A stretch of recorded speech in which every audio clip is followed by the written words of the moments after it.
Bet you wanna bet that I can get you back inside your head before the summer ends, and spread a little love. Just for a little fun, I'll make you come back to me before the rise of every sun. Baby, it's meant to be, I know you got a man, but he don't understand. You're gonna be a heartbreaker, you're such a love taker. So just suck me in and you can toss me like a cigarette, 'cause I just wanna be a bad habit, yeah.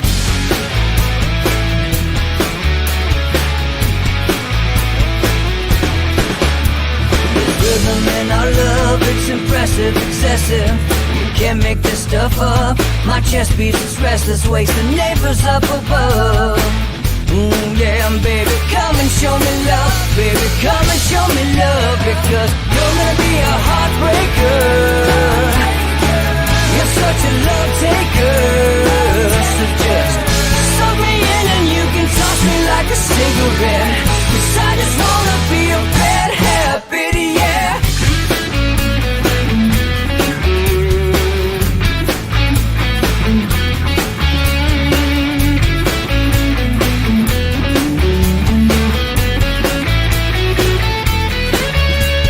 Get on a plane and take a one-way ride, steal us away to find a place we can hide. It wouldn't take much to disappear for a night, just to give in to the need and leave it all behind. 'Cause I know that you know that I know that you want me. You told me, now show me, come blow me away. 'Cause I know that you know that I know that you want me. You told me, now show me, come blow me away. You're gonna be a heartbreaker,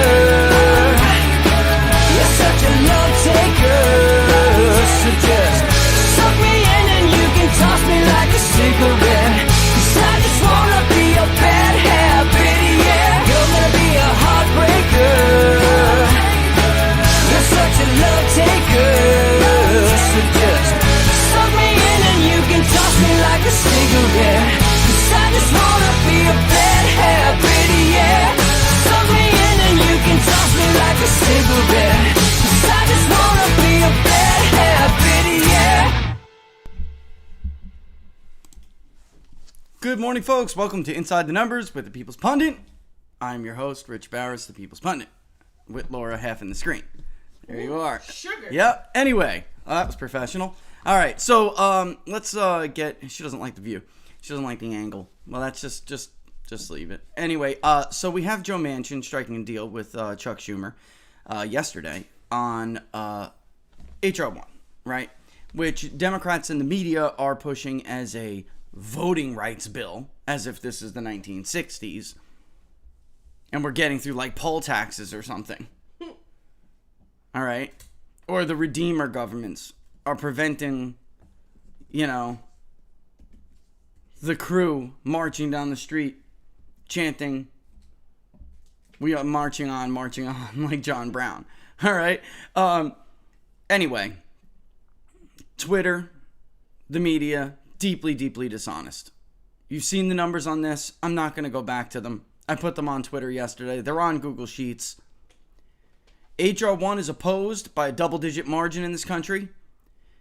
And worse still, the provisions when you ask about them, HR 1's bans provisions that basically have the support of 80% of the country, 7 in 10 to 8 in 10 of the country. And it only gets the support that it gets when we use the word HR 1 and its actual name, because then you have partisan Democrats who in the survey respond that they do support the bill, even though they just told us that they either oppose provisions in it or support ones that will be banned by it. And Joe Manchin, meeting with Chuck Schumer, backdoor, comes to an agreement that basically says you can have a utility bill instead of a voter ID. Folks, the level of stupidity to pretend like that is some kind of an election integrity compromise is ridiculous. Joe, they're not going to stop calling you a racist because you compromised with a utility bill. You're a racist until you cave on the filibuster, Joe. Anyway, couldn't pass cloture, couldn't get through cloture. Democrats, however, want to use this as a wedge issue in the election. Knock yourselves out, because you'll get drummed on this. Rasmussen has reports out today. Survey results that show that a majority of Americans, about 55% or so, support the audits that Republicans are getting in Maricopa County, appear to be getting in Wisconsin, half an audit in Georgia, and so on and so forth. Americans do want this election audited. That result doesn't surprise me at all, because Americans are practical people. Typically, they want to move on, but compared, or I would say, unlike the ranting and raving for 2 years that Donald Trump stole the election by Hillary Clinton and her sycophants in the media, which had no evidence, was backed up by nothing. No voter records released by people like Matt Brandon or myself. No individual records that people could go and actually look at that I could post to locals for you to view. No. A ridiculous disinformation campaign that had zero evidence. Democrats also objected to George W. Bush's re-election in the Electoral College in 2004. They did that based solely on a faux analysis of flawed exit polls that even Murray at the time said were not accurate. And it claimed that the exit poll showed it was statistically impossible for George W. Bush to win Ohio. As if exit polls supplement for actual voting data. Anyway, nowhere on the political spectrum and nowhere in our polling results is the compromise that Joe Manchin made yesterday, or the cave that Joe Manchin made yesterday. Nowhere on the ideological spectrum, polling people that we do thousands upon thousands upon thousands upon thousands every month, nowhere on that spectrum and where Americans are is that compromise considered moderate. So the next time you hear Joe Manchin called a moderate, consider the lack of support for a federal takeover of elections in this country. It's nil. New York City can't even tell us a result for weeks of the mayoral race yesterday, although Andrew Yang, once viewed to be the frontrunner, has conceded. He's a numbers guy, he says. These are the people who want to take over the elections in 48 states and 4 congressional districts and the District of Columbia. You have got to be kidding me. You have got to be kidding me. If Florida, with 14 million voters on the rolls, can count all of their... And by the way, a Twitter user, a follower, said this, and he beat me to the punch, so I just retweeted him. If Florida, with 14 million ballots over the geographical size of most of the Mideast, Northeast, if that state can do it in a few hours, there is no excuse for these month-long, weeks-long ballot counting scams. Overwhelming support in this country for election day deadlines. Integrity deadlines. You don't have to give an actual margin. That's not what we polled and asked people. We simply said, how many votes do you have? They can't even tell you that. Folks, this is a scam. We have never conducted elections like this in this country before COVID, and there is absolutely no good reason. Gaslighting aside, there is no good reason for Detroit to take forever like they did, for New York to take forever like they did, like they're doing. It is a mayoral race, a mayoral primary. It's outrageous. And currently on the leaderboard, if I was a New Yorker, I'll just be honest. You know what? I never love to give my opinion like this. I don't. But I'll tell you right now. If I was still a New Yorker, and I am a native New Yorker, you may be able to hear it once in a while when I get pissed. but I had to leave my beloved state because it was destroyed. If I was a native New Yorker and I still lived in the 5 boroughs, I would have voted for Andrew Yang. I'm just going to say that right up. I normally don't like to tell people how I vote, but I'll tell you right now. Andrew Yang was the front runner until he made the comment about citizens having rights too. Sure, the mental health and of homeless people is a concern. And sure, homeless people have rights. But my wife's friend got assaulted simply minding her own business. We have rights too. And he plummeted. The current leaderboard right now is defund all day. Defund all day. As if New York hasn't seen a bad enough skyrocketing. They're going to be like Portland with a 500+% increase in homicides. 250+ increase in shootings. I'm talking about percentages, not actual shootings. It's tragic what they're going to do to the Big Apple. An absolute tragedy. And it's third world on the street, and it's third world in the ballot counting rooms. True story. There is no reason. All of these so-called election forecasters and these they are so full of crap. I understand the one fraud was too busy failing in the sports industry, for decades while the rest of us were actually looking at elections. But for those of us who have been watching it for decades, if you're making an argument like this is normal, you're a freaking liar. You are a liar. Scamming people. It is not normal, right, Jerry Nadler? Mm-hmm. Who once talked about this? I'm from New York. Don't tell me about fraud. I mean, I know all about it.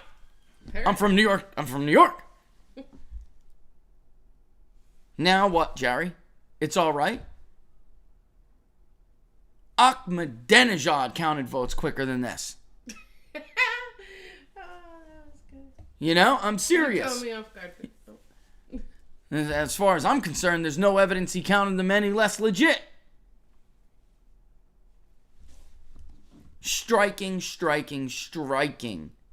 resemblance to Ahmadinejad's last victory election to what we're hearing and seeing in this country right now. The same exact tactics used on those who questioned the results. He was down according to his own people. Just like Joe Biden was down in Pennsylvania according to his own numbers. Mm-hmm. And I'm not talking about polling. I'm talking about as we started to count votes, vote projections. He was down in every single province except for his homeland. And that's disputed, by the way. Yet somehow he came out with a resounding 65-35 victory. Incredible. That's what led to the Green Revolution, which Obama allowed 11,000 people to be walked into the slaughterhouse. If you criticized it, you were unserious. It was fake news. You were conspiracy theorists. That was the tactic. That was the playbook of Ahmadinejad. The Ayatollah came out and said, almost verbatim, what you hear out of the Democrats in Maricopa County. Almost verbatim, Katie Hobbs in Arizona. Almost verbatim. This is not good for the country. It's exactly what they said. Thinking critically for yourself, questioning authority, is no longer good for the country. It certainly isn't good for you. You'll be persecuted. You take a stand, you'll be persecuted. I entered this business publicly because these so-called election experts I'm a math guy, just like Andrew Yang. I'm a numbers guy. And there was no explanation for their constant errors that went one way.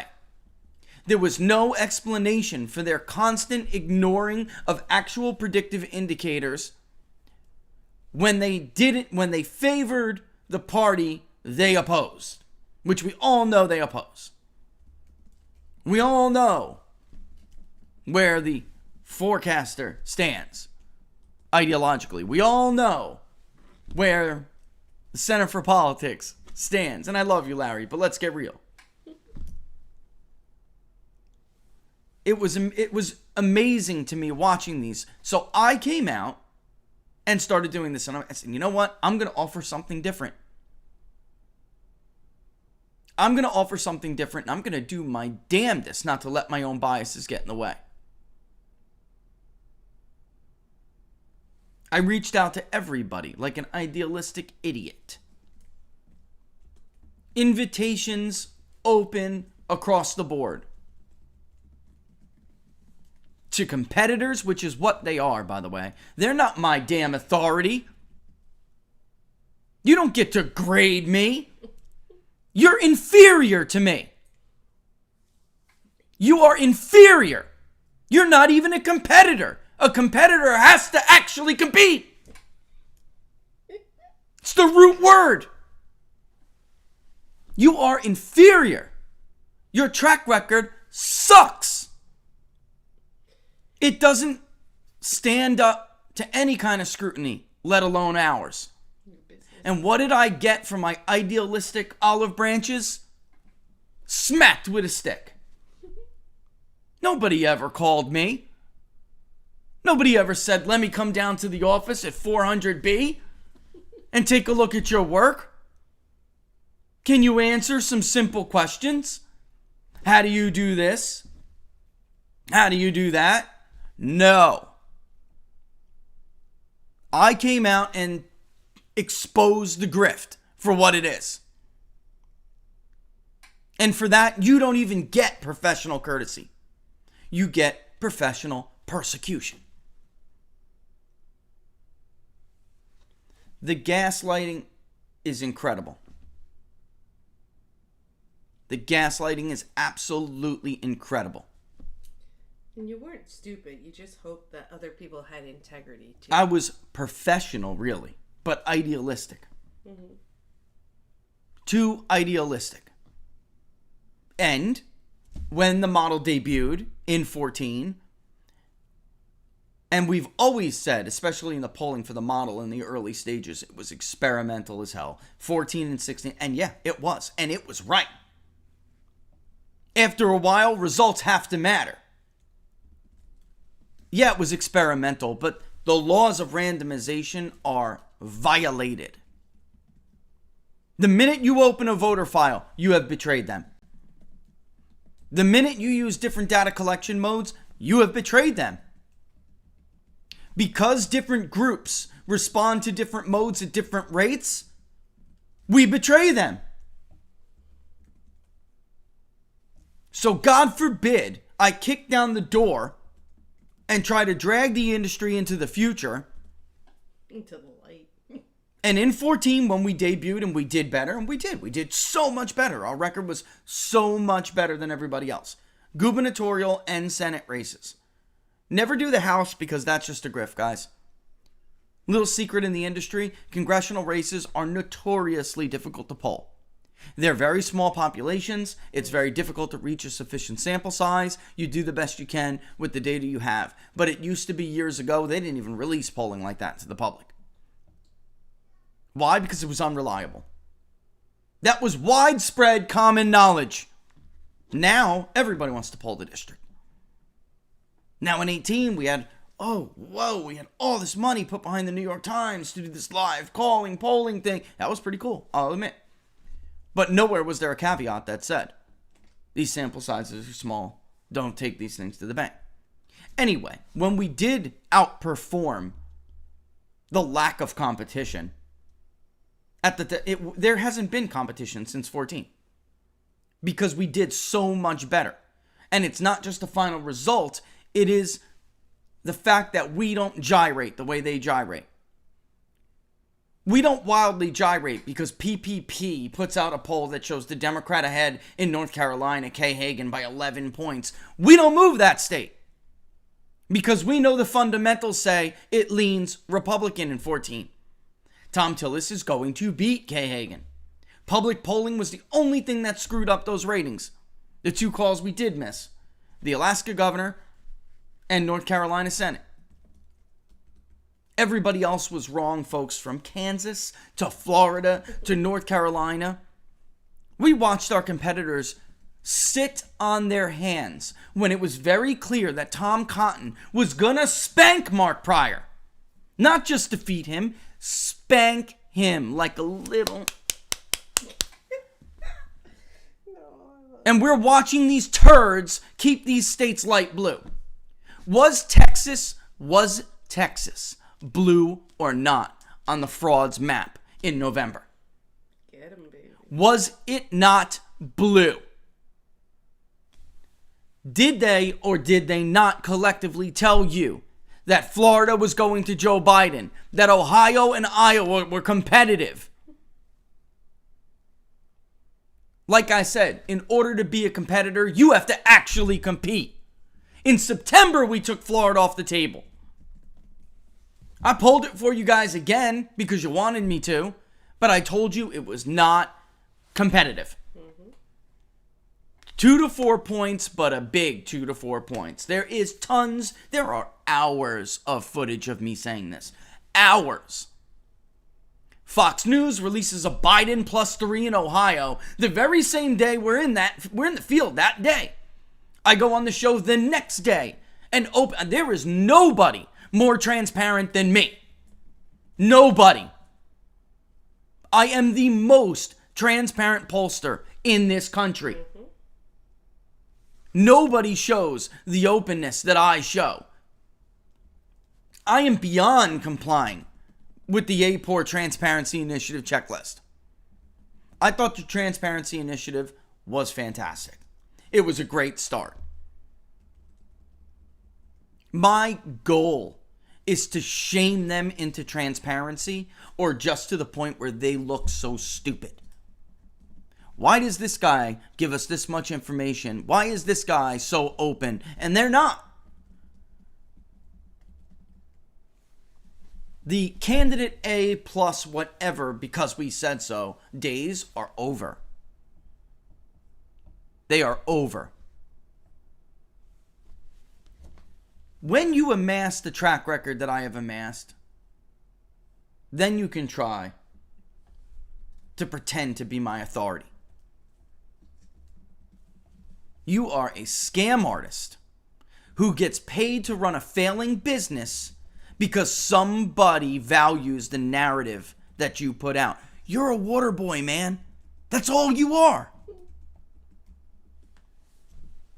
At least you got to stay in sports. Freaking fraud. You're coming up with good ones today, baby. Telling you. Have you ever seen any other pollster, when something like that happens, Fox drops a Biden +3, have you ever seen another pollster take to his YouTube channel to go into his market software, his research software, and open up the raw data and show you how badly the responses have to be manipulated to even get Biden within 4 points in Ohio, folks? Do you remember that? Do you remember that? Ohio was one of the few states where the raw data actually leaned too much Trump. Our raw data in Ohio was routinely Trump +11, Trump +12. Routinely. 10 to 12. Routinely. Iowa did look like it could have been closer this time, but in the end, Ann Salzer was just wrong. I think, not that she was wrong. She just found a lot of those undecideds, and we saw them too. But they really weren't undecided. Excuse me. So it made it look like it was like Trump +1. Trump +2. When you looked at who those voters were, they absolutely were not going to vote for Joe Biden or any Democrat for that matter at the presidential level. Those congressional districts can swing. on the House level, especially when the conversations are at things that Democrats are very good at talking about, which are healthcare. Healthcare is in the dookie this year for some reason. As far as top issue, it's not a top issue anywhere. Not even close, in fact. Not even California. Multiple California districts we're in right now. The top issue is cost of living in all three of them.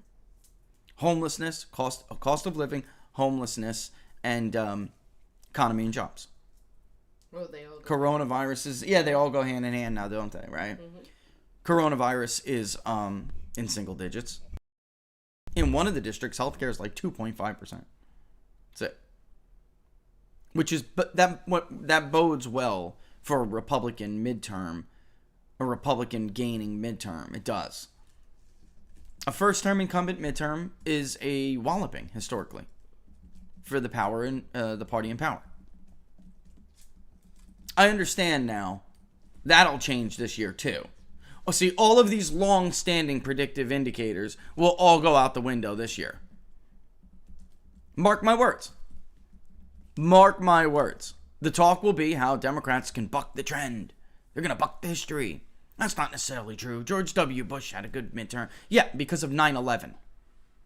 And he is quite literally the only president that you could find in modern history that had that. Speaking of modern history, turnout in New York is going to exceed anything we've ever seen before in a primary. Okay? I can't find a year where turnout was this high. Before the in-person votes, no absentee ballots. Before the in-person votes were even done being counted, we exceeded the last primary turnout. And there are, an undisclosed amount of absentee ballots remaining, And even when they do give numbers, they will not be accurate, all right? Again, mark my words. All right, so with all of that in mind, I had to go off on that little rant there. With all of that in mind, you guys do remember, and I'm going to pull some of it up right now. You guys do remember the election integrity research we've done, where people stand on it.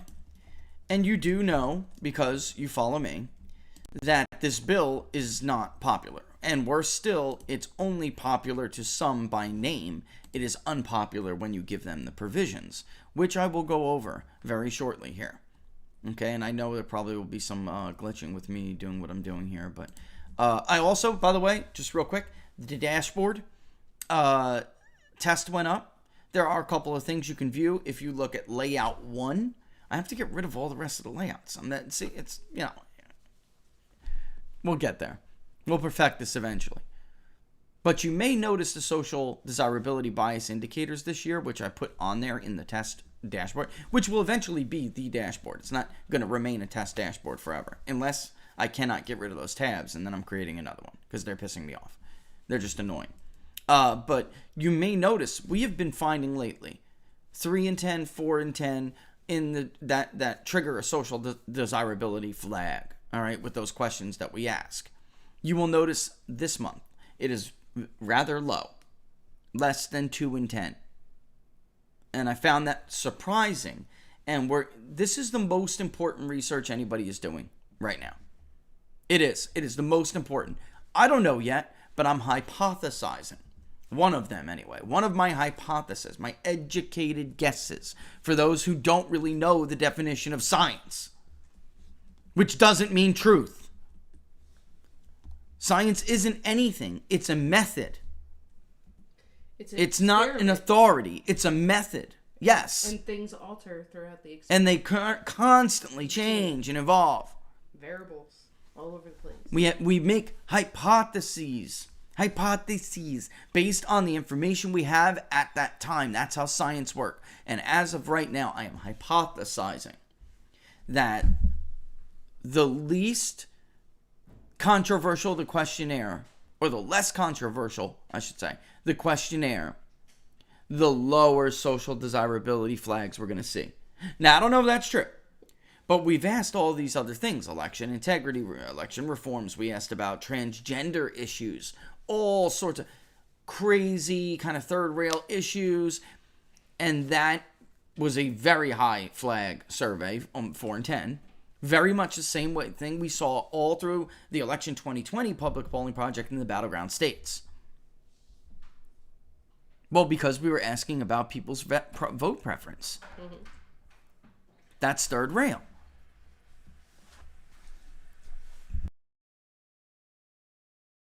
And in any event, this time we didn't really ask about too much like that. All right, Biden's approval rating, so what? Right? I mean, without something else on that survey to trigger it, hey, it's possible. I could be wrong. That could be statistical noise. And in the end, it'll return. I'm not really sure.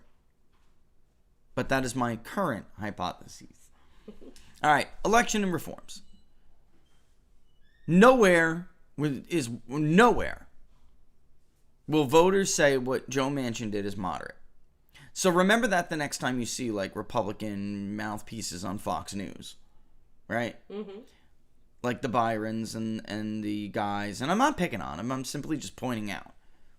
Remember the next time you hear them refer to Joe Manchin as a moderate, what these numbers are. Photo identification. Photo. Not utility bill. Photo identification. Nearly 7 and nearly 8 and 10. 78%. What kind of identification? Photo, Joe. Photo Joe. Joe a photo. Signature verification. 79%.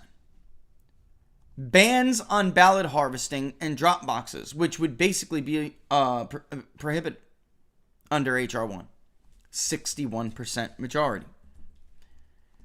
Election day deadlines for officials to report vote totals, which will never happen under H.R. 1 because they'll make it such a quagmire, it will nationalize the way California does. And now New York, by the way. I mean, I guess New York and Detroit and the rest just figured, why the hell not? California gets away with it. They're never held to any kind of a better standard. Mm-hmm. What's the rush? Bring another stack over here. Anyway, voters don't like that. 7 in 10 voters want deadlines. Legal deadlines. Like we have in the great Sunshine State. For totals. You don't even necessarily have to have your results tagged and bagged. But you got to tell us how much you're dealing with. You cannot just keep counting forever. You can't keep counting forever. Yeah, it's like that. Yeah.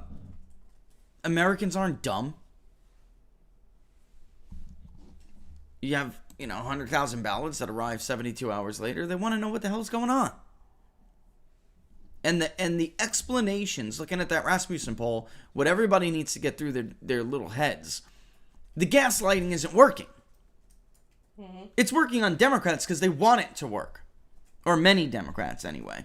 Not all, because Democrats overwhelmingly support what we refer to as election integrity proposals and policies.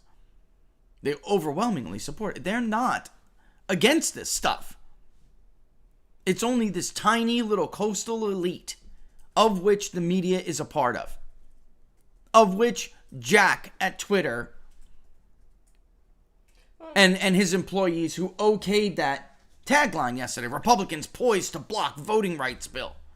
No, Republicans were blocking a bill that is deeply unpopular, which contains provisions that are even more deeply unpopular. I'm just tired of the little percentage trying to rule the mass. And that's percentage. exactly what's happening here. Guys, go through the crosstabs. You got them. Go through them and look at them. Who the hell actually supports this? You might notice that even urban African Americans support these. It's like some elitist, and it's not just white, it's like some elitist rich overlord wants to tell them and everybody else what's best for them. These numbers aren't close.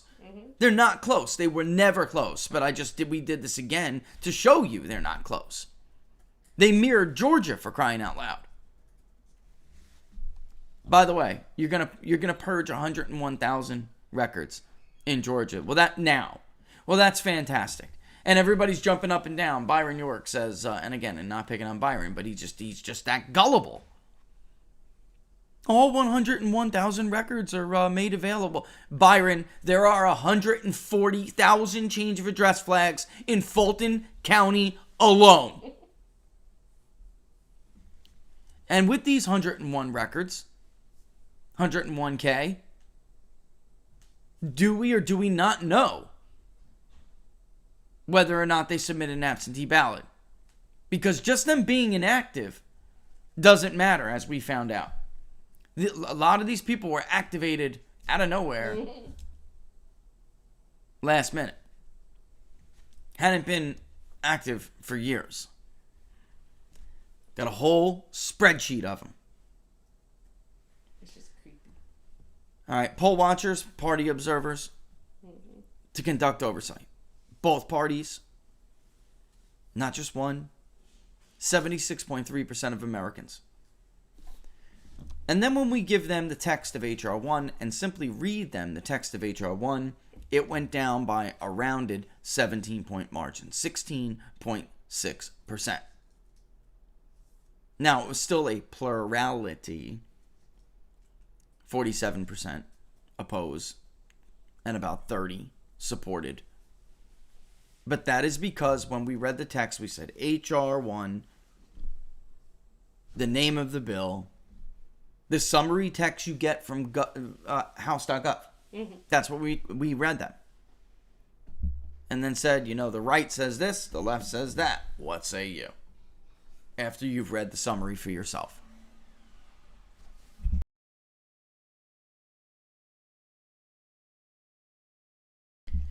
Anyway, 16-year-old voting. 16, this is the kind of crap. This is a voting rights bill that's opposed by a 42-point margin. 42 points. 17-year-olds voting. 39 points opposed. 39-point margin. This is the stuff that is possible with this bill. Non-citizens residing illegally in the United States. So you damn well better believe that's going to happen. 73% oppose. What about non-citizens who reside legally in the United States? Still 59% oppose. That's a 33.5-point margin. Even for those who are here legally, they're just non-citizens. People serving time in prison better realize that's going to happen. A 60-point margin. 61 on the money. 75.1 oppose, 14.1 support. So nowhere did Joe Manchin, who caved for a utility bill instead of a photo, Joe, a photo. Nowhere in any world, in any realm, nowhere in any world, any realm, anywhere is that considered moderate. Joe Manchin bucked the will of 80% of the country. He bucked the will of 8 in 10 American voters, all for what?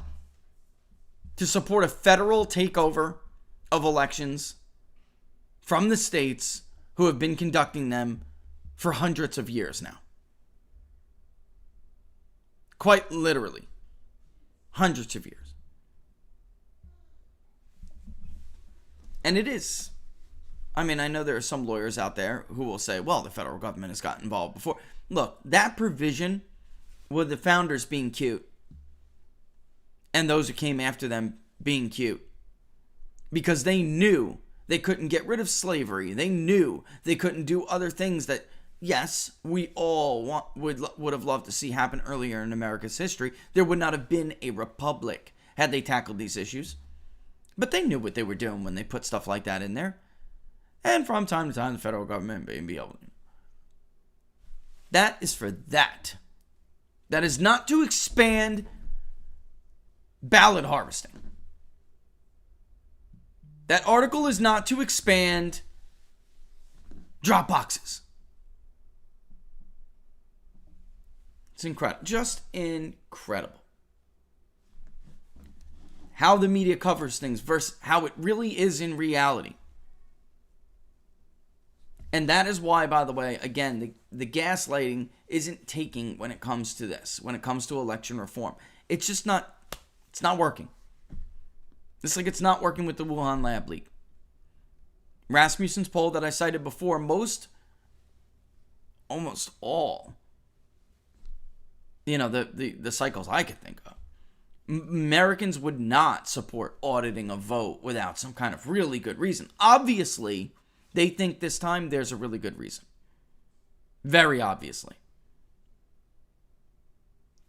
And this is their way of moving on. Even a huge chunk of Democrats in Georgia, when we polled it, if you guys remember, even a huge chunk of Democrats do not think Joe Biden won the state of Georgia. So you like fact checks so much, right? An audit's a fact check. And it's not even the kind of audit I would have suggested. It's missing a couple critical steps. But Americans basically view this a lot differently. Maybe that's because it's a different situation. And this is their way to move forward. They say, you know what? If it was legit, then okay, audit it. What are you afraid of? But there's enough here for me to say, I don't think something's right. And it's not just Republicans. They have to, the media, looking at these numbers, the media has to lie and gaslight to keep large percentages of their own base from defecting on these issues. When presented simply with the facts, or with a binary choice, this policy, do you support it, yes or no?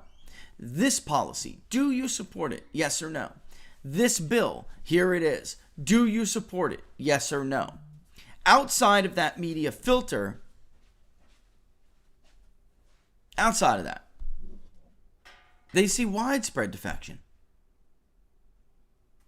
But they need Rachel Maddow, and they need the New York Slime, and they need, the Washington Post to fabricate what's at stake here, to fabricate what the choice is, because they cannot win it in an argument simply on the facts.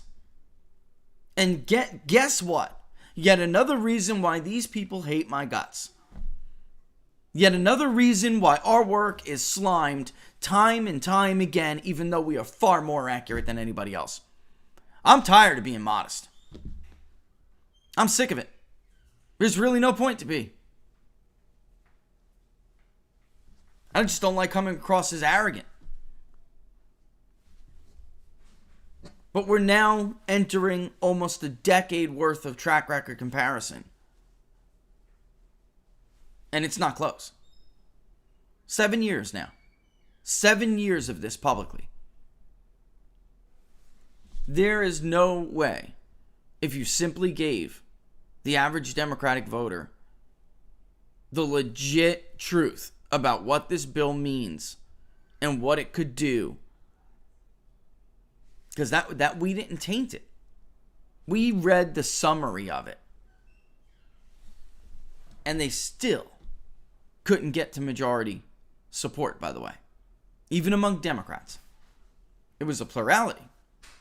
But it was not a majority. Even when they realized and identified it as their own party bill. Because we gave them the text summary of the bill and what it meant. So they need Rachel Maddow and everybody to fabricate the debate. The boundaries of the debate. All right. Laura had to step out. But, yeah, I was going to ask. You know what? I could do this, guys. I could do this. Oh, one more thing.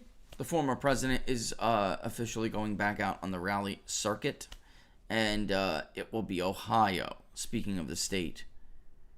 And I think that's kind of a smart move. Because I think Trump is putting a spotlight on the base of the party. The base of the Republican Party is now from Florida to the South and up into the Midwest. That is the base of the Republican Party. All right? And you have states like Ohio that are completely... I mean, unless they go back to a party of Mitt Romney. We've been over this before. We got the voter analysis for it too. Unless they go back to being the party of Mitt Romney, Ohio is Trump country. It's Republican. Which is an incredible historic feat for psephologists out there. You know it is. Ohio was the kingmaker for modern American political history. It was won on razor's edge in close competitive races. Nobody won by these kinds of margins. It did not happen. It did not happen. It was all or nothing. It was the state where candidates, especially Republicans, barnstorm in the final few days because they could not lose it. And now you had a candidate who not only didn't have to do that, although a lot of garbage polling. You know, Republicans make a lot of bad decisions off of garbage polling. They believe the media. They believe the smears. So they waste time and money. Joni Ernst was never in that much trouble. It's ridiculous. In Iowa? Ridiculous. Does it look like Susan Collins, kind of inched her way over the finish line? Ridiculous. They bought it. Hook, line, and sinker, they bought it. They could have spent time in other states. That mattered more. All right, so, on Saturday, I'll be taking the stage for my first rally in Ohio. I think it is impactful because you will have people watching these live streams without a doubt, folks, even though they have diminished his presence online and on social media. There will be people who absolutely will go there, share, and then, of course, there will be, what's that network that follows them around all the time? Right Side Broadcasting or something like that. Look, watch their views on Saturday. You watch. All right. Yeah, let me go into... Yeah, there's some serious issues in Georgia. I mean, even the judge, guys, was like, hey, ballots aren't pristine like this. It doesn't typically happen. No, it doesn't typically happen. Yeah, and let me see who said that. Drearier Spider. Yeah, I got to tell you, even throughout his presidency, I know you have to govern the country, but Donald Trump was always at his best when he was out and among the people. When he went to Ohio, when he went to Michigan, when he went to Pennsylvania, it was always his best. Yeah, I mean, I think, and by the way, Spider, I saw your question before. If you're in the locals chat, you want to ask a question, knock yourself out. I'm kind of freewheeling it a little bit. It's like appointment day with everybody for some reason. I'm gonna take a quick break here in a minute, and then we're gonna butt up against the usual hour. There's a couple things too I want to mention. I want to make note of. We're going to have the only declared gubernatorial candidate, and Laura's not here to smack me, in Nevada. Right? Nevada. It's a 50-50 chance. I'm right or wrong. She's not here to whack me when I get it wrong. I don't know what it is about this state. I'm right.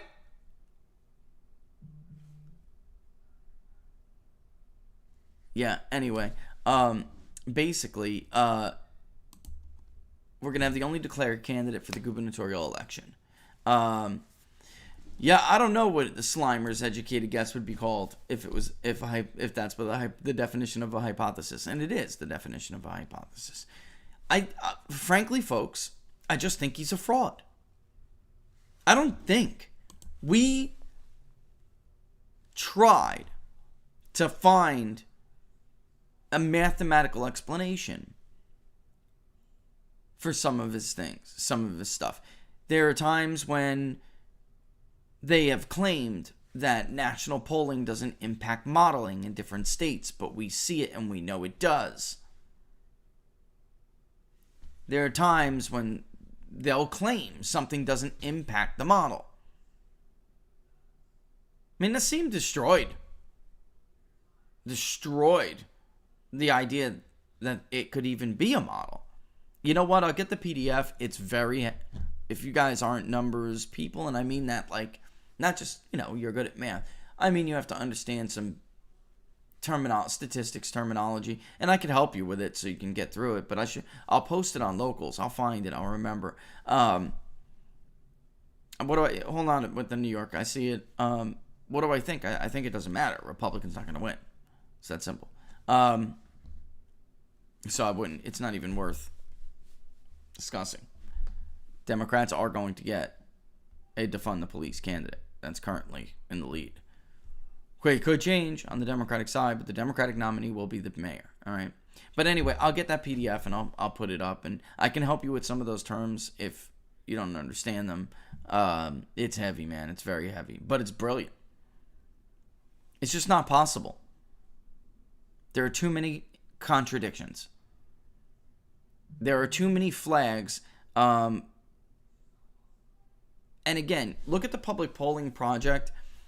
When you're really modeling and you're staying true and honest to your modeling, you're going to make errors that move in that go in both directions. So for instance, we can look at, let me find it. We can look at Minnesota, for instance, okay? And we have Biden plus 11 in Minnesota, 10 or 11. We overestimated Joe Biden a hair in Minnesota.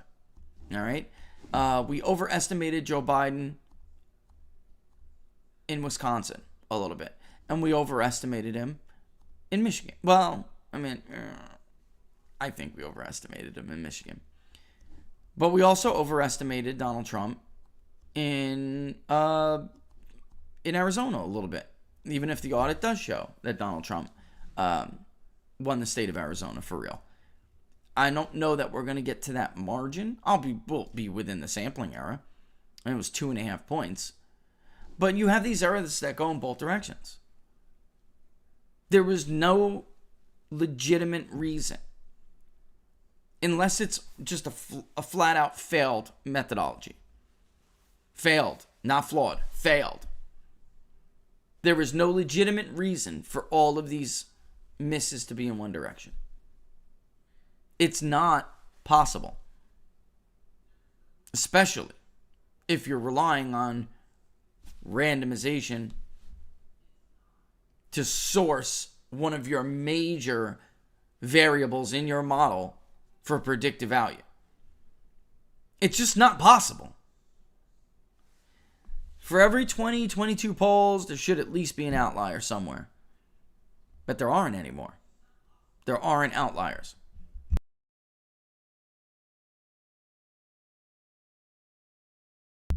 In any event, there's that. All right, so I'll check the chat here. We do have,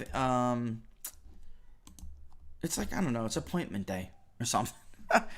It's like doctor appointment day and appointment day for this and that.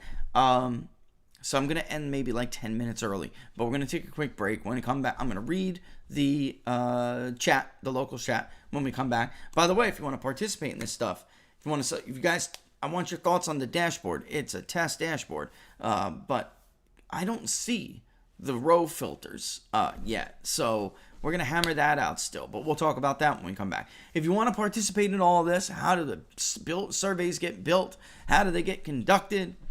Want to have insight and an impact on what the content is, and you want to be able to talk about it and join our almost weekly, it's typically weekly, Zoom community meetups. You can do so by joining the People's Pundit community, peoplespundit.locals.com, peoplespundit.locals.com.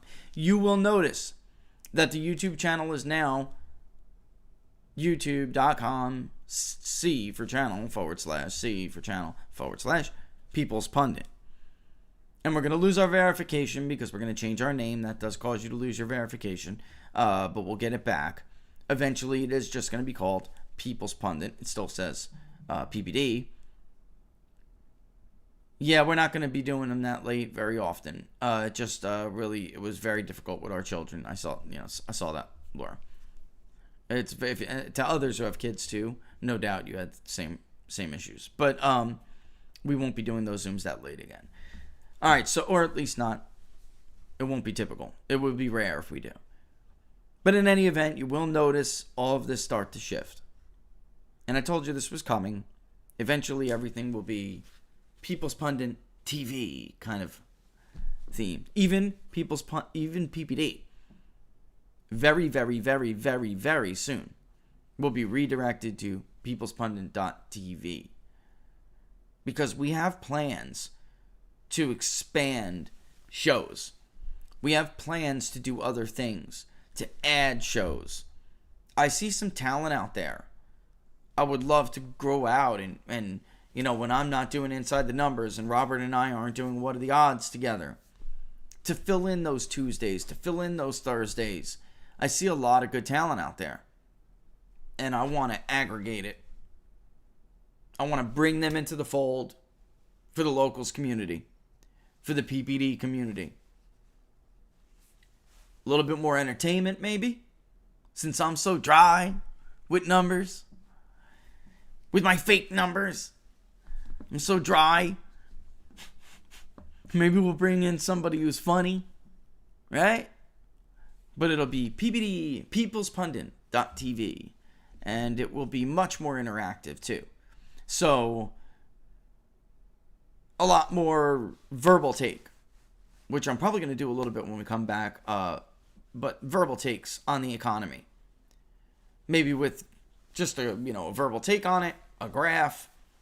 It will be more interactive, less old school media, old school journalism. This is going to be data journalism that's fun. That's the plan. Data journalism that you can listen to or glance at when you're doing something else. So you have something else going on, but you want to know what happened with the jobs report, that's okay. Go to peoplespundit.tv. You'll hear all about it in a quick clip while you're doing what you're doing in the garden, while you're doing the laundry. You don't have to sit there and read 700 to 900 words.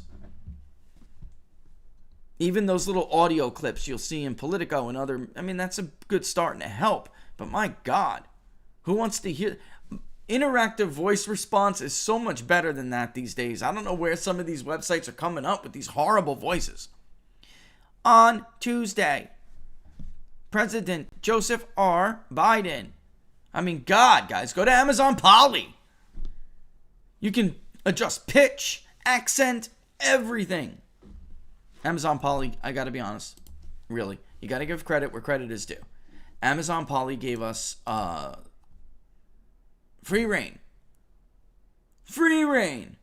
to basically do whatever in the hell we wanted with tools that a lot of people didn't have, and created an interactive voice response interview that is almost indistinguishable from a live caller interview. So we could actually redirect them to an IVR application and grant them anonymity while they still feel like they're talking to a person. Because some of those interactive voice polls they're just terrible. That's why they're called robo polls, right? But not with Polly. Their technology was incredible. So all we have to do is have a call center or a caller, an interviewer, contact the voter, and then say you will be granted anonymity. Your responses are confidential. Your answers are anonymous. It'll only take a few short minutes to complete. Please hold 1 minute. redirected.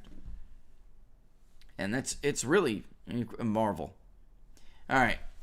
With that, let me look at had some, those show announcements. Let's take a real quick break, and I will look over some of the questions that Laura will send me, and we'll be back in about a minute and a half.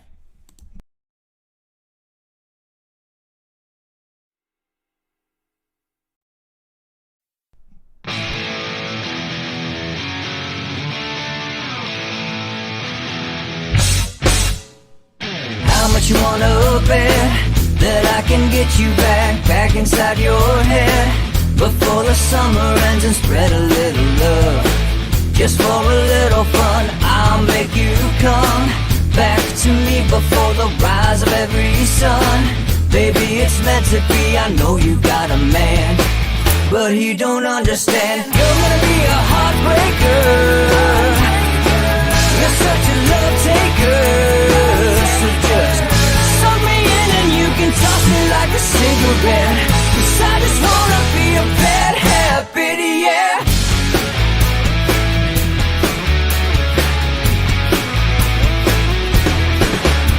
There's rhythm in our love, it's impressive, excessive.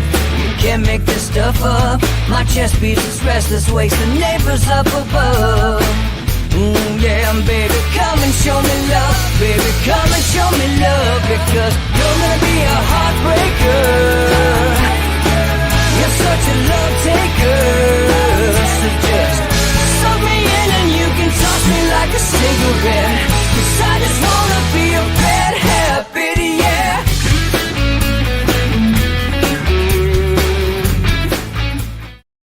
All right, we're back. We're going to end that there, and we're going to come back. You're watching Inside the Numbers with the People's Pundit. I'm your host, Rich Barris, the People's Pundit. Thanks for joining us on Inside the Numbers. Follow us on Locals, peoplespundit.locals.com. Let me do my best, Robert. peoplespundit.locals.com. Be a great belated Father's Day gift. Right? Robert's so good at that. VivaBarnesLaw.locals.com. He really is. I mean, I got to get better at pitching it. Right? Laura's laughing. He's so good. He's so much better at that than anybody else I've seen on Locals. All right. And of course, you can still follow me on Twitter at peoples_pundit.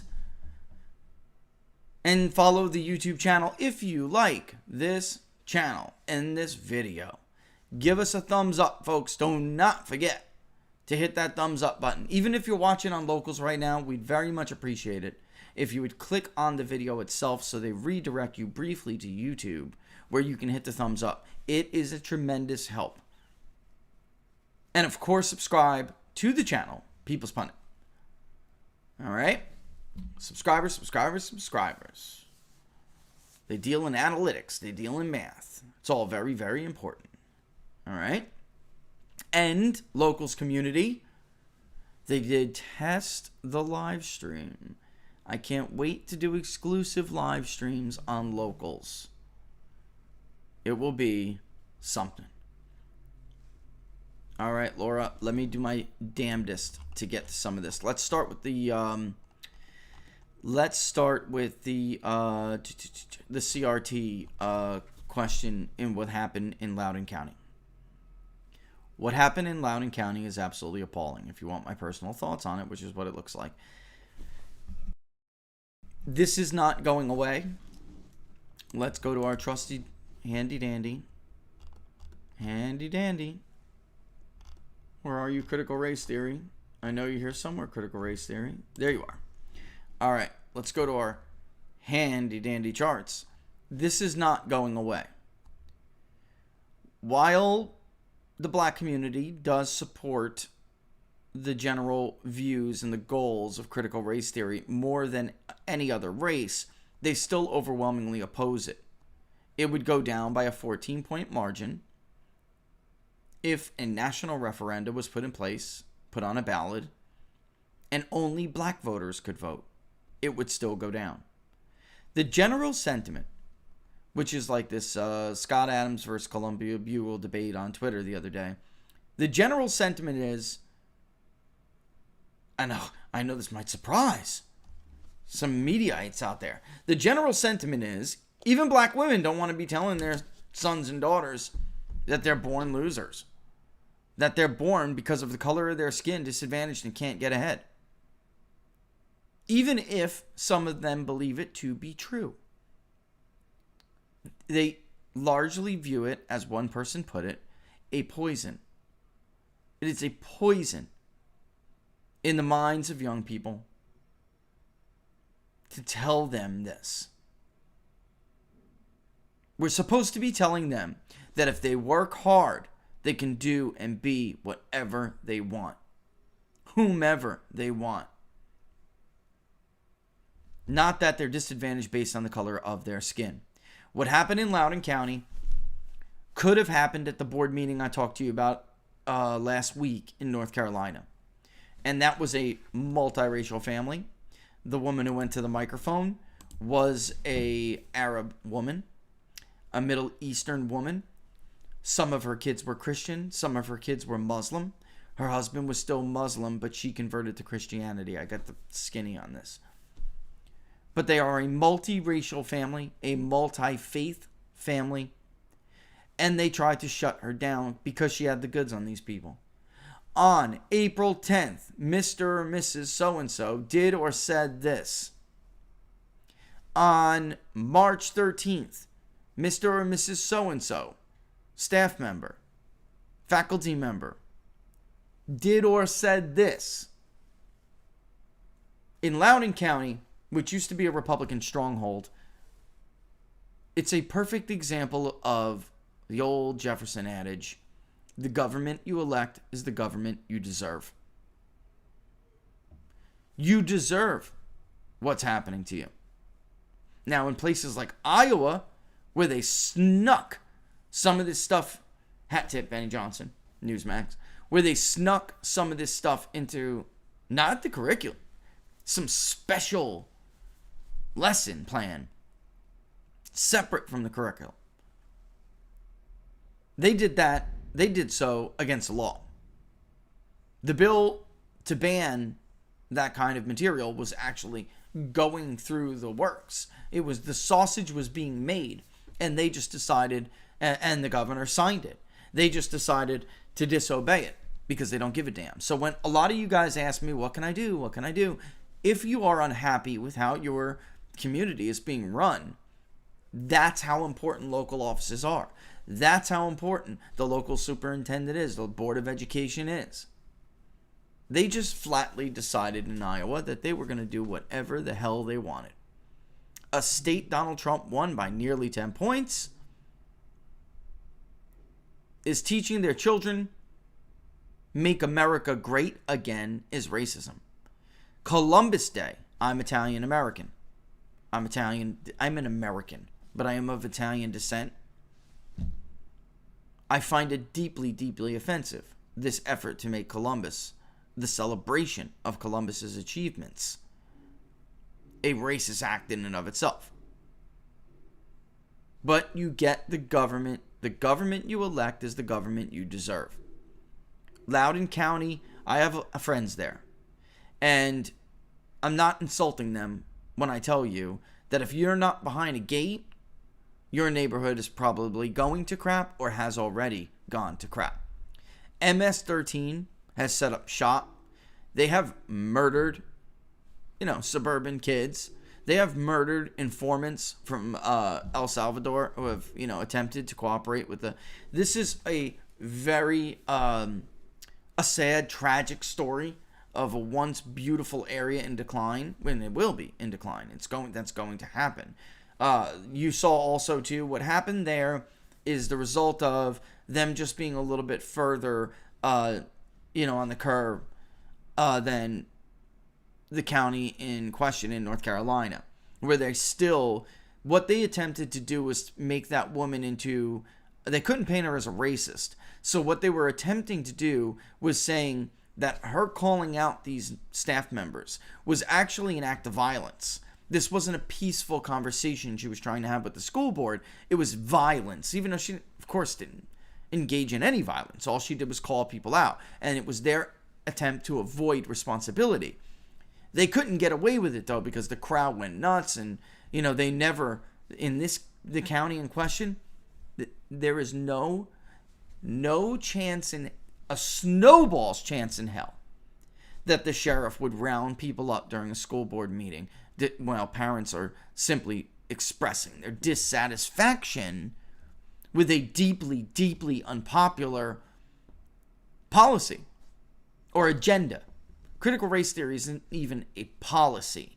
It's an agenda. There is no chance the police would even obey that order. In Loudoun County, they woke now. They woke now. So that's, again, Jefferson. I think it's tragic. I think it's tragic that, as a parent, I think it's tragic. And yes, Andrew Yang really did drop. That's the general consensus after he said that ordinary people have rights too. I'll get into that though. I think it's tragic that there are now communities who used to be once beautiful and flourishing communities where parents of all races, parents of all creeds, of all, have children of all different ages, cannot even go to the school board meeting to remind the Board of Education that they work for them, the taxpayer. They don't produce anything. They don't make anything. They don't perpetuate anything. They are solely reliant on the sweat and the tears of those community members, of those parents. And it is tragic when a government that is supposed to be a self-representing, a self-governing society can't even get their point across without being persecuted like this. And you know what? Let me kill it here, Laura, and I'll look at it on my phone. All right? It's not representation anymore, is my point. And I would love to put that video up. And speaking of Benny, actually, it's a great video. I'll retweet it on Twitter. For those of you who don't know what we're talking about, I just retweeted it. Okay? So you can go and check it out. And you'll see. Imagine if you had children in that school district. And I do know people who do, by the way. And that's one of Laura's a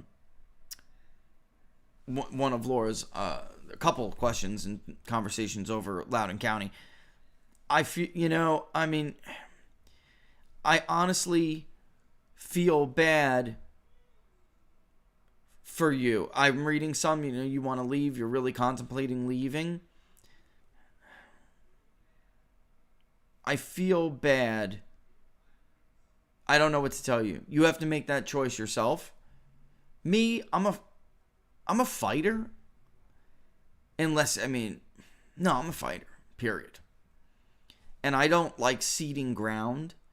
I'm telling you how important. One thing I am seeing after 2020, and sometimes democracy needs a shock to be revitalized. But one thing I'm seeing is they're basically, there's a renewed, I don't want to call it a great awakening because it's not. That's a religious, event. We've had multiple great awakenings in this country, but there's like an awakening of everyday, ordinary citizens who are now realizing how important it is to be involved, to put yourself forward for service if you're capable, to not rely on ideologues to govern your communities, right? So, stunning. I'm in an R32 district, and yet we have liberals who run the Board of Education. There was a huge problem here. Parents went nuts because they put out some YouTube video after January 6th, and I'll call them riots. That's fair. Insurrection, you're an idiot. If you use the word insurrection, you're not a serious person. And I keep saying this, but it's show me which one of these persecuted Trump supporters they've thrown in jail now for ridiculous amounts of time, some denied bail, some in solitary confinement. Show me which one is charged with an act of insurrection or something comparable in the law. You will not find it because it does not exist. Nobody was charged with anything like that. That is a phony word like Russia collusion. They fabricated it. Anyway, yeah, you got to, that's one, you got to make that decision for yourself. But that's one really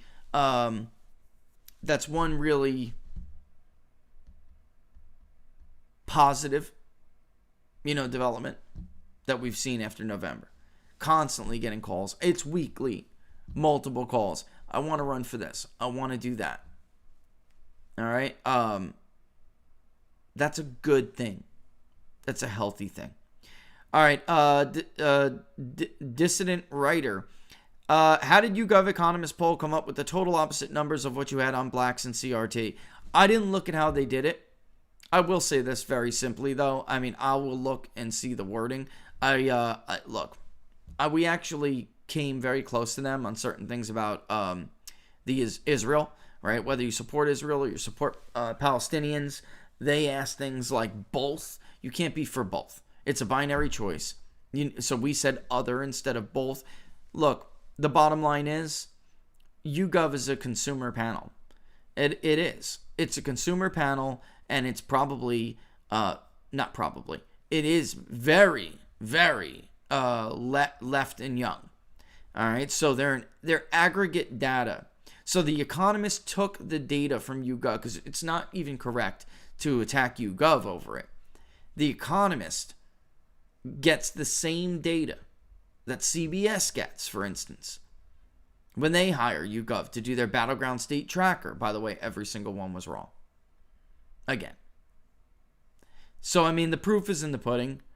I will put my record up against anybody.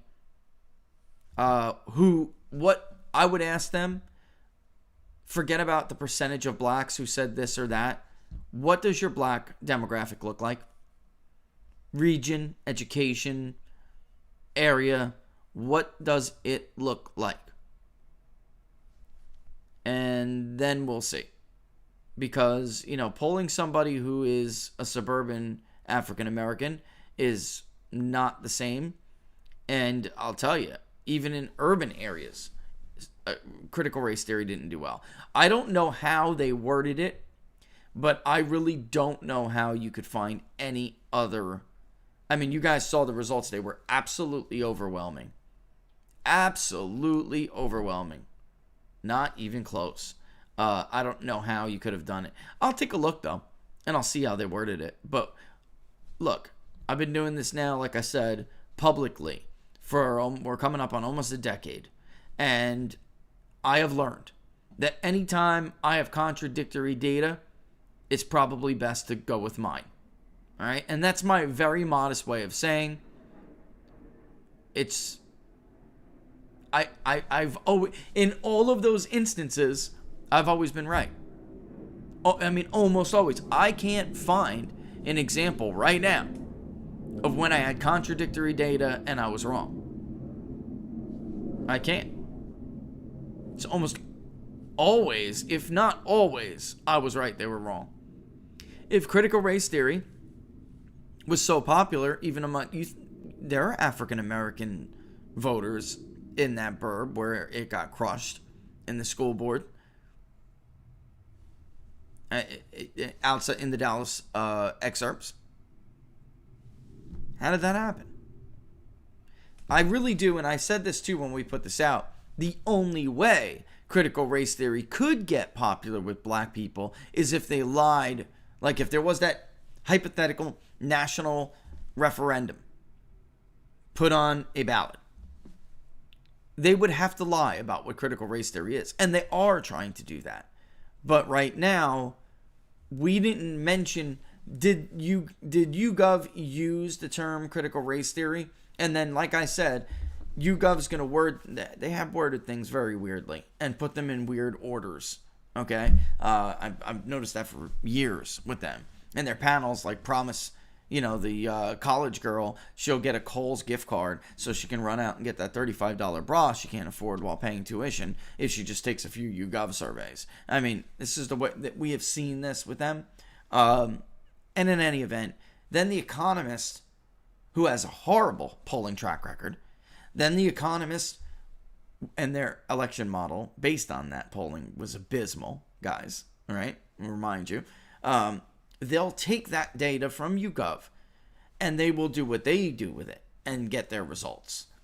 CBS News, their pollster in-house or whoever, could get the very same data set and yet come up with very different results.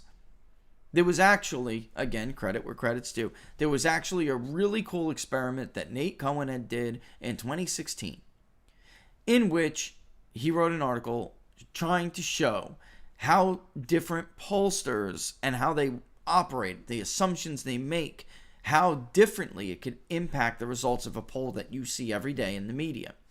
And basically, he gave the same data set to 4 different pollsters. One was a right-leaning pollster. One was supposed to be right-leaning, but really was just never Trump. He's not right-leaning. And then the others were known Democratic pollsters.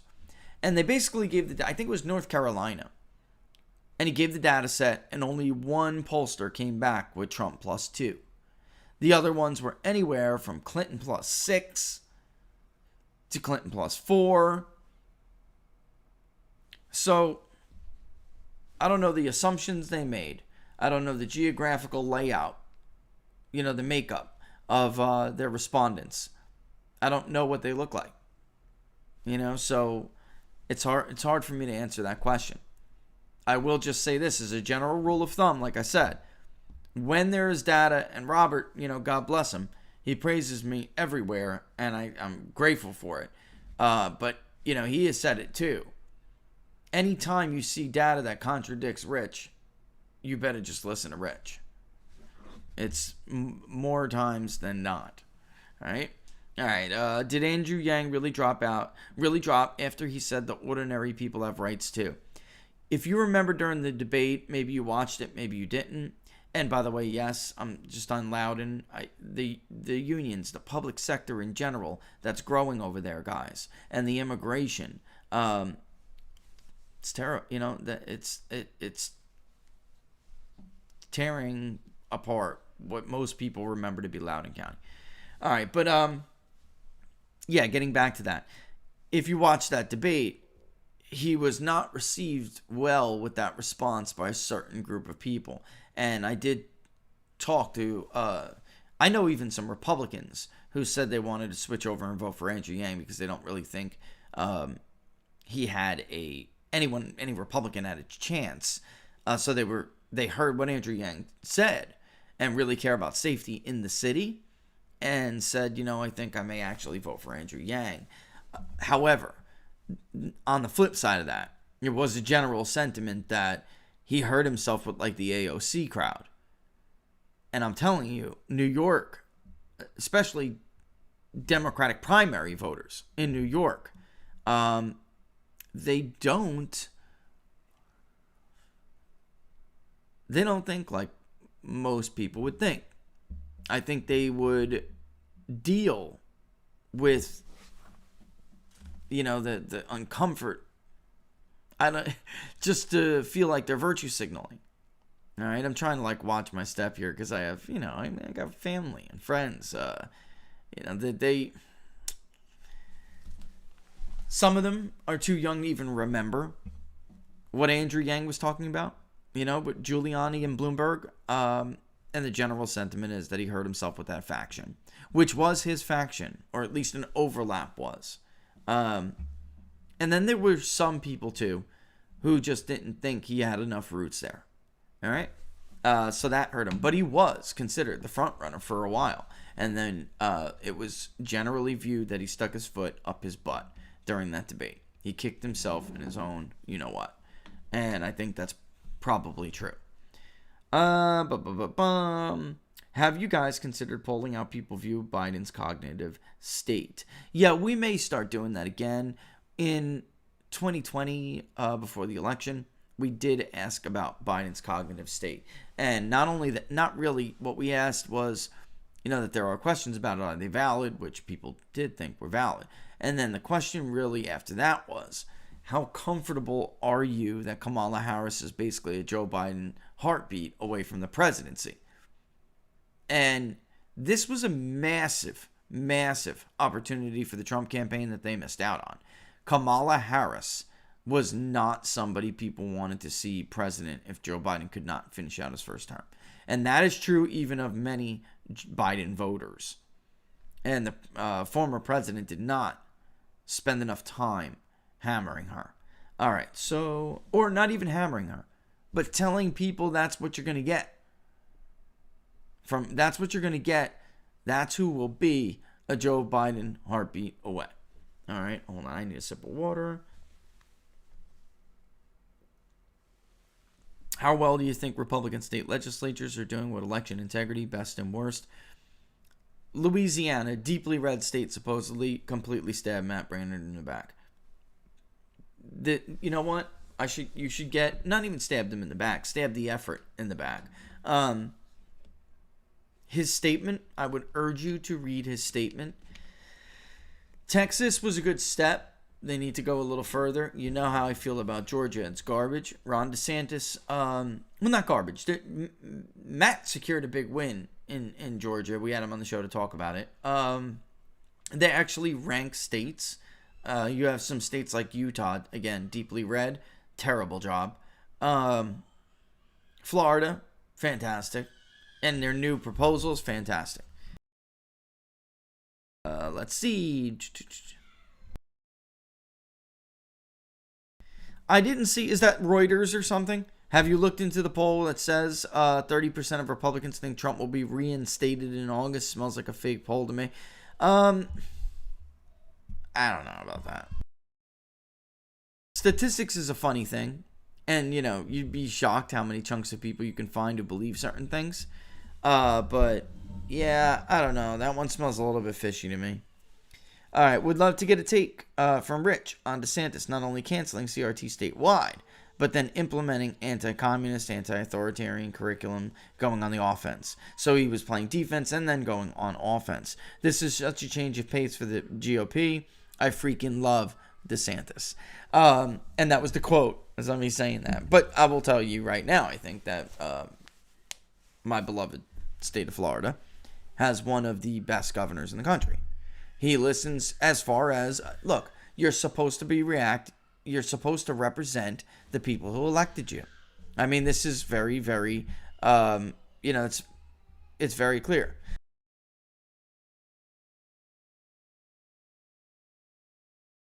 Hold on, let me just send Laura back a quick message. Okay.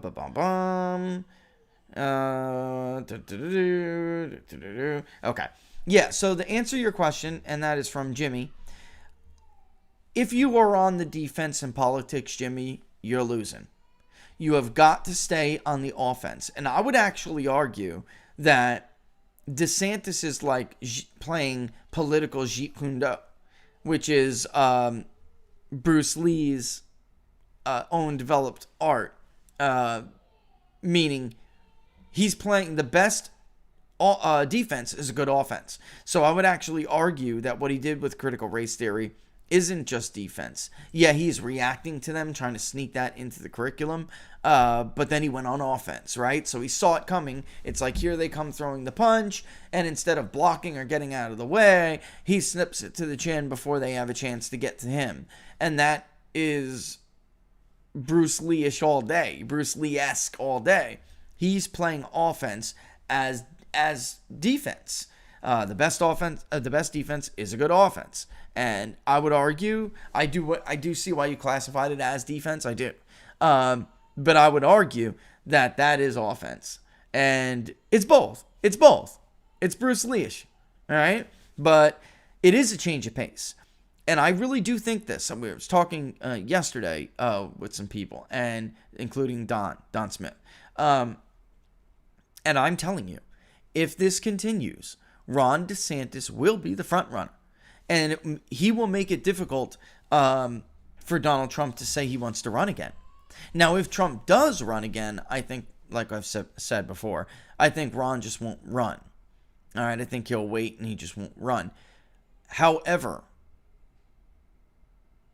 it could conceivably get to the point, if he keeps hitting home runs like this, if he crushes the competition, it could conceivably get to the point where He spooks Trump out of the race. Not spooks him, but just takes the lane. And there's just no room. And Trump says to himself, I'm going to leave it for a younger, newer guy, fresh blood, who's solid on the platform that I stand on. And I'm going to do everything I can to get this guy elected. I could absolutely see that. I really can. Look, 2.5 years, 2 years, really now it's 1.5, but is a long, because right after the midterms, you're going to start to get a feeling of who wants to run and who doesn't. It's a long time away in politics. A month is a long time in politics.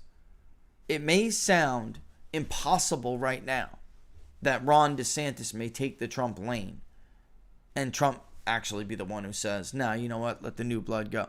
It may sound crazy now because Trump is still such a dominant figure in the Republican Party. Among the voters, anyway. But it is possible. Time changes. In politics, time is a way of erasing conventional wisdom overnight. And I can absolutely see it. I really can.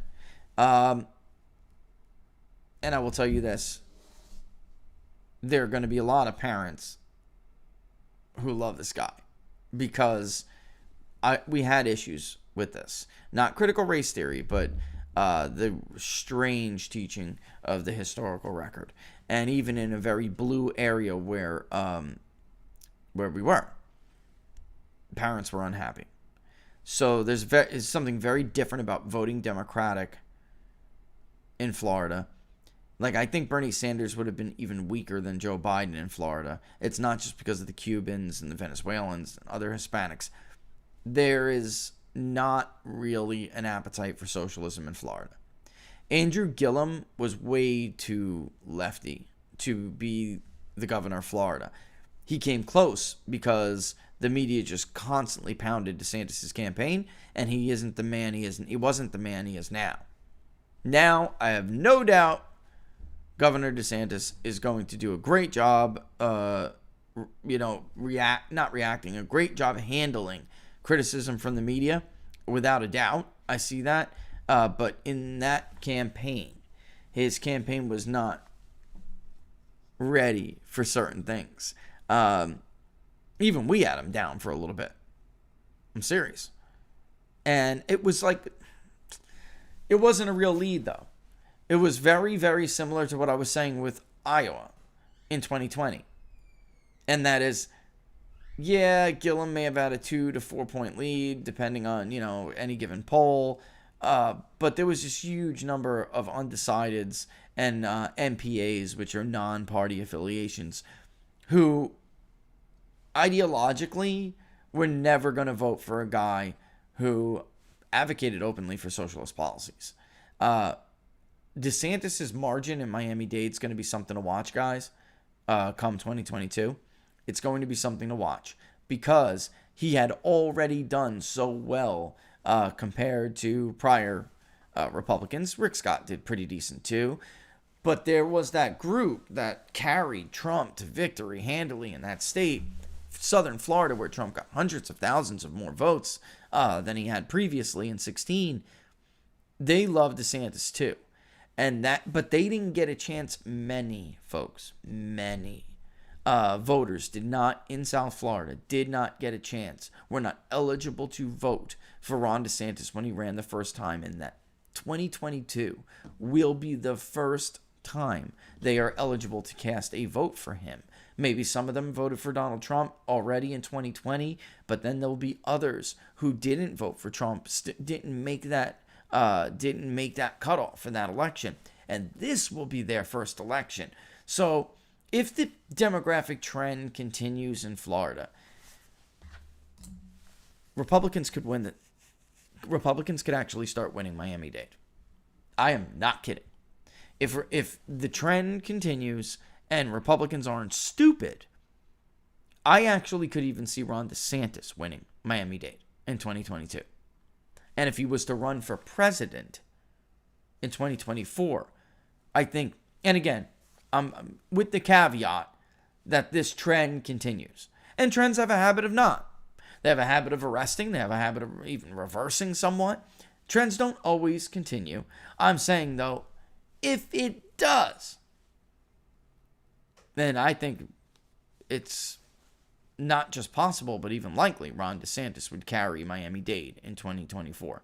If Donald Trump runs again, I think Donald Trump will carry Miami-Dade in 2024. It will be historic. Because this same group of people that were flying under the radar, you know, you have pollsters scratching their head. I don't get it. Trump only won 30% roughly of the vote, 33% of the vote. How could his approval rating be in the mid-40s in Miami-Dade? You don't have a voter file? Apparently not access to the one I got access to. It was very clear. All right, so with that, looks like we did run through questions. Like I said, I did have to end a little bit early today. Keep an eye on the dashboard. That is you know what? I think I am going to scrap this one and put another one up. There has to be a way that I don't have to leave all of those layouts up there, locals people. You know what I'm talking about. Use layout 1. I'm going to update it. I'm not going to... If I feel like I can get rid of those layouts, then I'll keep this one. This way we don't have to share a new link. And I'm going to be adding stuff to it in an effort to give you control over the row and column variables. I know you can scroll through all the crosstabs right now.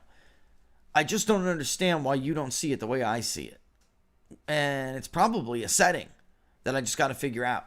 But what I want is very simple. You're only going to see, for instance, men and women. And then you'll hit the column drop down and you'll ask for another demographic. And it'll cross it with that question. We have the social indicators up there, the desirability bias indicators. We also have the registered voter economic confidence index up there. So you would be able to not just look at this giant crosstab in the one section of the dashboard. You're simply going to funnel through different demographics that you want to see. It'll make it so much easier to read, and it'll make it so you can play with it. Because when you drop down that menu, if you hit the plus sign, it will expand each variable. And you'll see sub indicators or sub, markers under each of those variables. And that's how you can start to nest stuff. And that's what I really want you to be able to do. So give me till today. I'll play around with it, after we're done with appointments here. And I'll see if I can't get it any better. But keep your eye on it. I'll post something to the locals when I add something or when I fix, something. I feel like something got fixed. I'll put it up on locals. All right. And, with that, as I know it's getting about 12:45 is my time. So it's 12:38. So I guess from here, I'm going to take us out with Bad Habit. Don't forget to like the video if you like this video today. It's a big help. All right. And if you like the channel, of course, which is now changed to just People's Pundit, the URL is just People's Pundit now because PBD is going to People's Pundit TV. All right. If you like the channel, then don't forget to subscribe and let us know when we're going to go live. All right. It will let you know when we're going to go live. All right. With that, give me 1 second.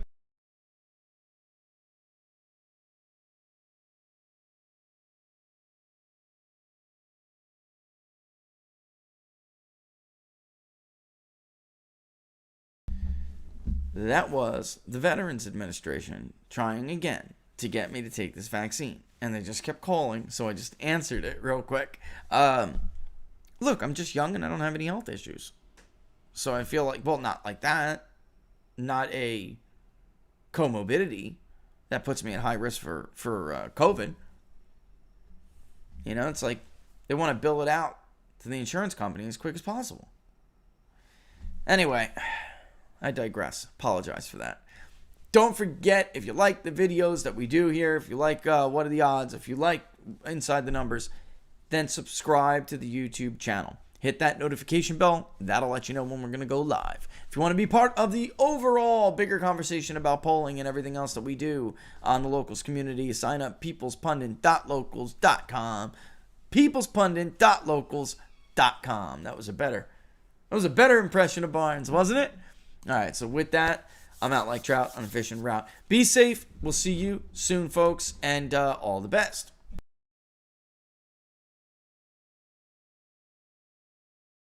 Living the dream. Living the dream. We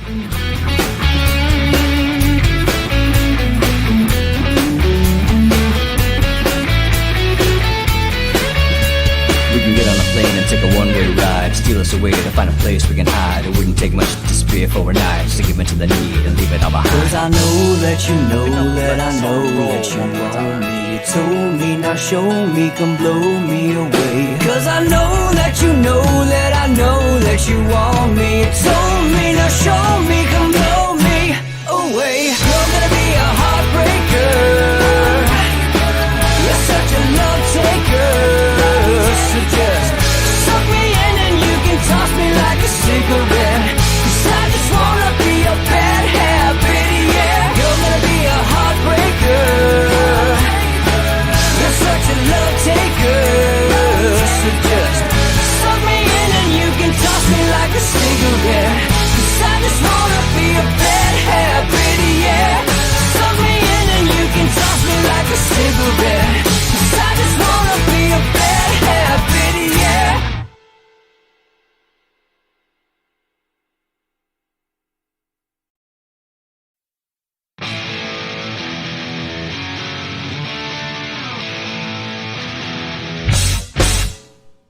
How much you wanna bet that I can get you back inside your head before the summer ends and spread a little love. Just for a little fun, I'll make you come back to me before the rise of every sun. Baby, it's meant to be, I know you got a man, but he don't understand. You're gonna be a heartbreaker. You're such a love taker. So just suck me in and you can toss me like a cigarette. Cause I just wanna be a bad habit, yeah.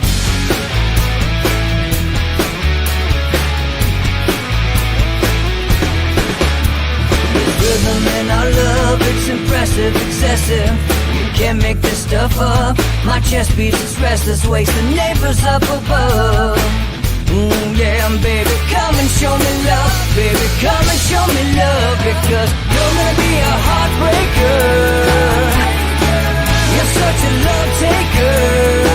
So just suck me in and you can toss me like a cigarette. Cause I just wanna be a bad habit, yeah.